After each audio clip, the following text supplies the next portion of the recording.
water scarcity, water shortage is not something for just the Middle East or in some places with the water shortage, of course. And even actually, if you look at the recent news that we have some issues even in Alberta, in the South Alberta. So in California, they are struggling with that. I have some colleagues that are working heavily on water treatment. So every day that I start my research, I know that one day it will be very useful for one of the biggest challenges that we will face in the near future.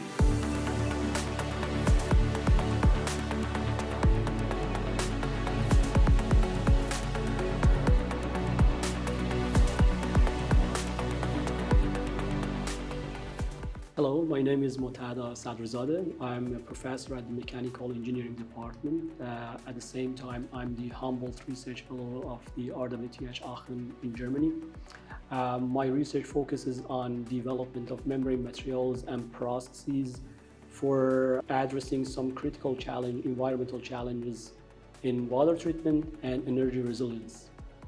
At the Advanced Water Research Lab, we are making advanced membrane materials and, of course, membrane hybrid processes for water treatment and for energy harvesting from wastewater. And so our research is focused on integrating advanced polymers and nanomaterials to give some functional properties to the membrane, like antibacterial properties, like stimuli responsiveness, like antifouling properties or electroconductivity, and thermal stability to the polymer for some certain applications. So we are here at the AWR Lab, we are making high temperature resistant polymeric membranes for water treatment, mainly designed for high temperature application like SAGD produced water treatment.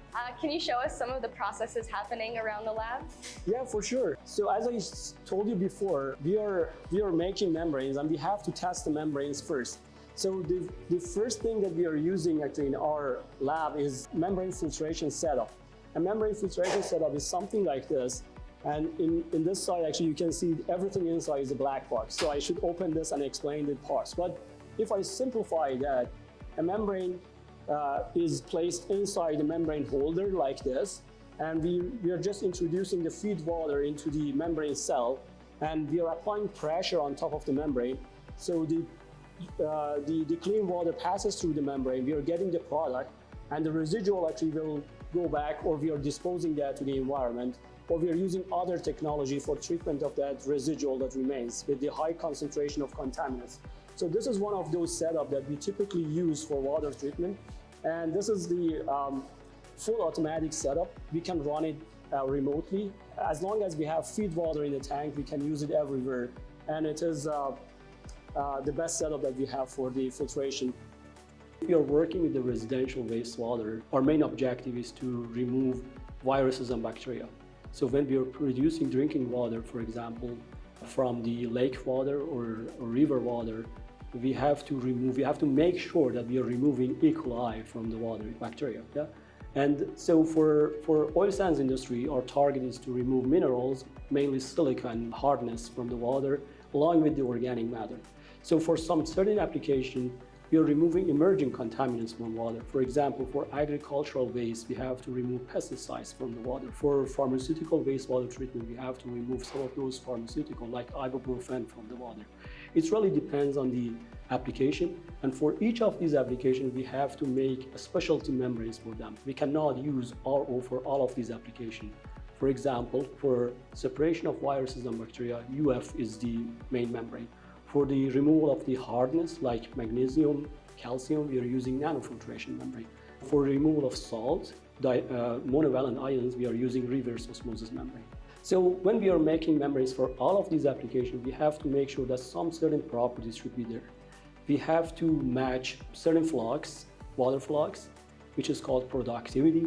We have to match certain rejection of contaminants, or it's related to the quality of the product water.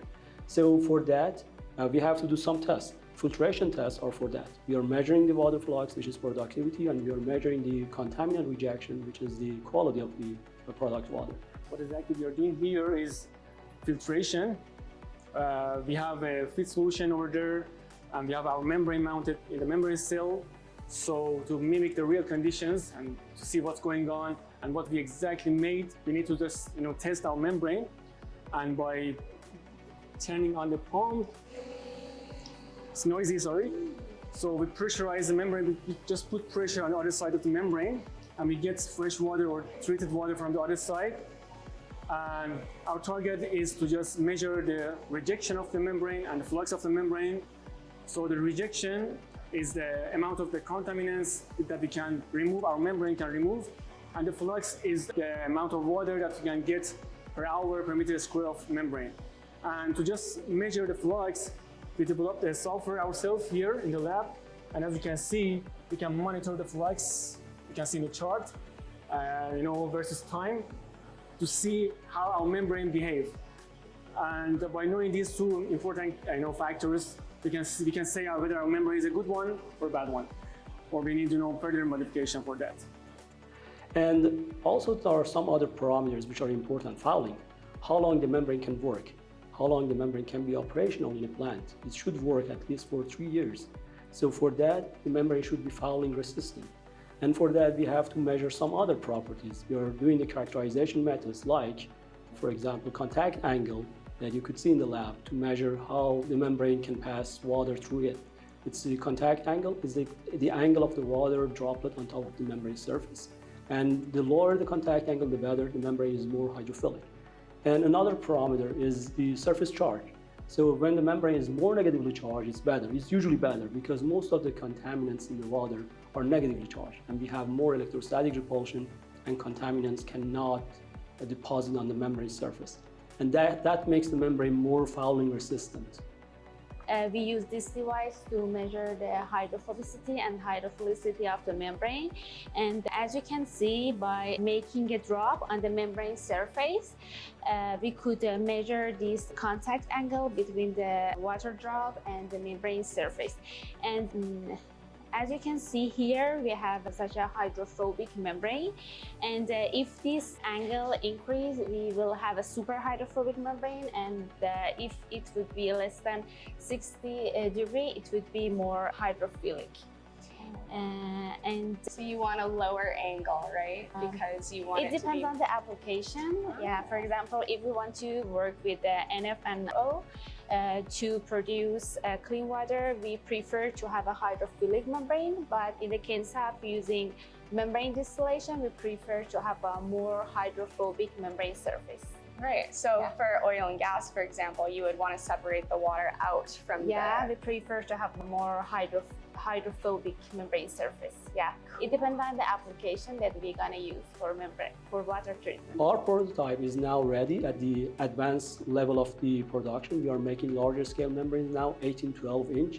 And by the end of this year, we can go to the 25-21 inch, means that we can make a 0.5 meter long membrane module with a 2.5 inch diameter. And the 18-12 inch means 1.8 inch diameter and 12 inch length. For the industrial scale, if we want to use that for the oil sand industry, for the SAGD operation, we have to move on. We have to go for 40-40 inch, means 1 meter long and 4 inch diameter at least.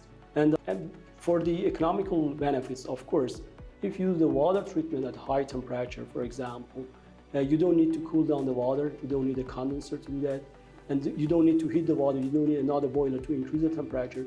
So economically would be very beneficial for the oil sands company. It reduces the operational costs. In the SAGD, we are using boilers, which are called one-screw steam generators, for generating a steam and injecting underground. And so now, if we increase the quality of the feed water for the generators, the steam generators, we can use the new generation of boilers, which are called drum boilers, and they produce a higher efficiency of steam, higher quality of steam. And for the higher quality of steam, of course, we need a higher quality feed water. If we use the membrane technology, we can increase the quality of the feed water. We can replace the current one-screw steam generators with the drum boilers, which has higher efficiency, and then actually we can make a steams and then actually increase the extraction of the heavy oil with less amount of energy. So when we are using less amount of energy, it means that we have less GHG emission. There is a strong correlation between the water and energy. We need energy for water treatment. At the same time, for energy sector, we need water. A good example is the SAGD again. So for the SAGD, what exactly we do? 80% of the SAGD operation is just about the water treatment. Why? Because we are just injecting a seam underground to extract the bitumen or heavy oil. So energy extraction, energy sector also needs water. That's the reason that there is a strong connection between the energy and water, and we call it energy, water, and sometimes energy, water, climate nexus. Because if you do the efficient water treatment, it's good for the energy efficiency, and improving the energy efficiency means less GHG emission. This is the casting machine setup that we use it for fabricating ultrafiltration and microfiltration membranes. We made some polymeric solution and we poured this solution here, and when this solution comes into water, they will deposit on the non-woven support that you can see here.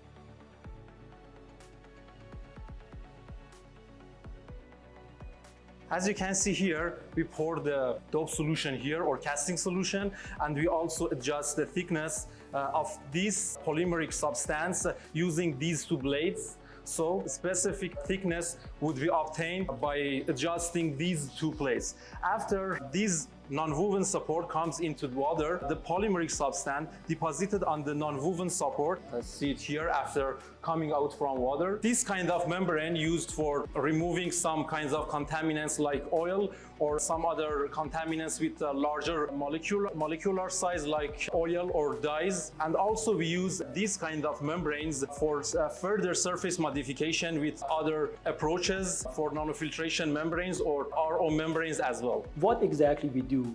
We are adding some functional nanomaterials to induce some functional properties to these polymers, yes? So for example, silver. Silver is well known for its antibacterial properties.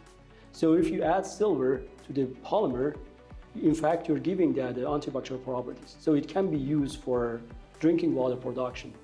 We can make sure that in the produced water, after the treatment, we don't have any virus or bacteria. So silver is one of them. And why actually we are using like biopolymers like keratin, feather keratin? And for that one, I should say that we are using fossil-based polymers mainly, yes? So we would prefer for the future direction of research in the world to use biopolymers which can be regenerated, of course, or they can be beneficial for the circular economy. Some of those nanomaterials are awesome because they're providing more than one functional property. Silver can make the membrane electroconductive, at the same time antibacterial. But the point is that when we make a nanocomposite membrane, we have to make sure that the cost is also a main factor. You cannot make a membrane with a high price. Industry doesn't like it. So silver is expensive. We have to look for cheaper materials that can give almost the same properties.